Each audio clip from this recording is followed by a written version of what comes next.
up with this internet shit? Scrapple TV. Get on, Heather. I was going to say, I'm sick of people saying that. Asking me, can I get on you?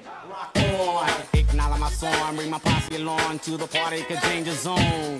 From the heart is in effect, so I say buddy, study, think and learn, dig the move we made, stunning those that just can't behave.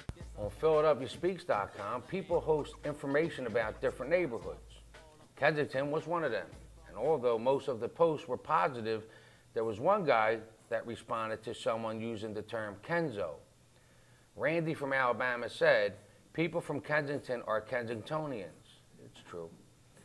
Unless, of course, you happen to be white trash from Kensington. Then you are simply a Kenzo. I can't believe how people from Kensington have embraced that term. Maybe they don't understand the rest of the city uses it in a derogatory manner. Well, that's why we like it, because basically saying, fuck everybody else. Right. As in, we had some real white trash move in, typical Kenzos, or real fucking Kenzos. And the neighborhood has always been referred to as Kensington, never Kenzo. That's not true. Right. Well, this guy. And he's from Alabama, so who the fuck Well, cares? he says his name is, that's his name, something Alabama. I don't know if that's his real name. But he can't be from here because he wouldn't say, we don't say that. We're Kensingtonians. No, we don't say that it's Kenzo, like the neighborhood is we Kenzo. don't call it Kenzo. No, right? the people we are Kenzos, of the neighborhood are Kenzos. And the ones that use the term right now, we have it as a positive thing. It's not anything negative. It's not we don't think it's anything bad. Right. You know what I mean? So if you don't like it, you know, then go fuck yourself. You. Kenzo but that's why we have the title Kenzo Pride, because we're proud of being a Kenzo. And if it was given as an insult, it's only because the people, you know, need to put something down that they don't understand and they fear. She got people. I got people. Yeah, you read better when you're drunk. You should drink every week when we come to the show. In local news, it was reported that the Philadelphia Transportation Authority's Give Respect, Get Respect campaign is an effort to promote safety among drivers, bicyclists, and pedestrians. Since May, police have issued hundreds of warnings to drivers who are texting and cyclists who are riding on sidewalks. Which is funny. They have also handed out safety brochures to pedestrians crossing the street. Pennsylvania currently has no statewide law that bans drivers from using handheld cell phones or from writing, sending, or receiving text messages while driving.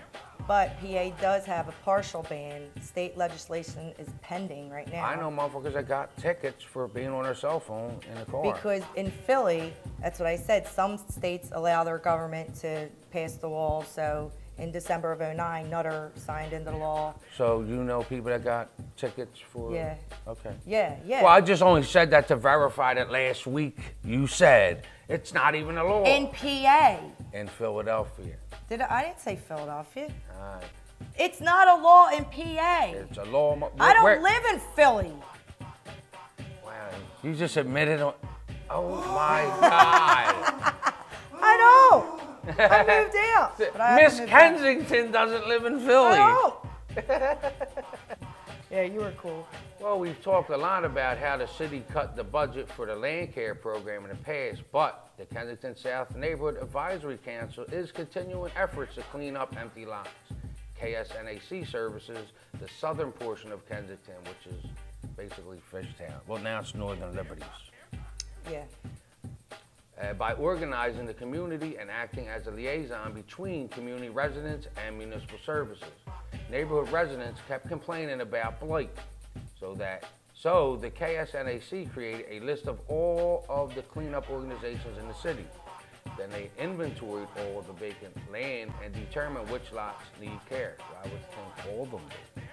I guess they prioritize. Right. They neighborhoodize. Right. They next contacted the appropriate city authorities. Then they started the process in April 2011 and have held at least 6 cleanup sessions, and more are scheduled to take place throughout the summer. Philly pools have been so overcrowded this summer. Speaking of sweating. Yeah. Philly pools have been so overcrowded this summer Speaking of sweating. Local pool staff has had to call police in for backup. The new strategy for keeping everyone cool is to allow a certain number of people in for a half hour and blow a whistle and allow the other half a turn, which, you know, back in the day at Bay and all, they used to do that for, I don't know, boys' turn, girls' turn. Yeah, And it just switch in sucked, and like out. you had to get out, you know what I mean, and stand on the side. Did you have to readjust your bathing cap? No, I didn't wear one there. That was up at Schmidt's. Schmitty's, you had to Yeah. wear bathing caps. I remember that. Yeah, I had the coolest one, of course. Of course. Why Anyone wouldn't wearing you? a wet bathing suit has to stand on the side. That's how they check. They say you're wet. You were already in. And yeah, So how many times a day do they do that? I would just bring a dry bathing Because suit I with would me. say and that would only work one time. Right, So I hope they don't do that throughout the day. right. They do no. They have to all day. Well, how the fuck can they determine? Everybody's wet after the first time they go in. So how You the fuck stand do on they the side. determine? You're dry in 5 minutes. I think they put them outside the gates. So. Live, love, laugh. See you next week. Oh, we forgot our mugs today. Oh, let's do the whole show over again with the mugs. Shit. Live, That's love, all, laugh. folks. Peace out. Bye.